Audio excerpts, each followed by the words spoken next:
যেদিন বেশি গরম লাগে সেদিন আমরা আমাদের জবান দিয়ে উল্টাপাল্টা নানান ধরনের কথা বলতে থাকি, কিন্তু একবার ভাবুন তো, আমাদের যে আমল তাতে তো আল্লাহ তাআলা আমাদের উপর আগুন বর্ষানোর কথা, কিন্তু আমাদের রব এতটাই দয়াময় যে তিনি আমাদের সাথে এমনটা করেন না।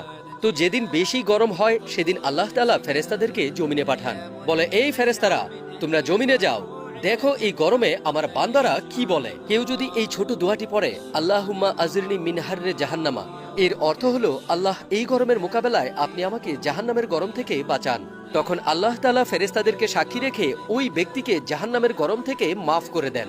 সুবহানাল্লাহ। এই জন্য সবার কাছে এটা রিকোয়েস্ট যে গরমে বিরক্ত না হয়ে অন্তত মুখে একবার হলেও এই ছোট্ট দোয়াটি উচ্চারণ করুন আর অনেকের সাথে শেয়ার করুন। وعشت كم حققت للشعب مراد للشعب مراد زايد الخيرات سل عنه شمالا وجنوبا ونجودا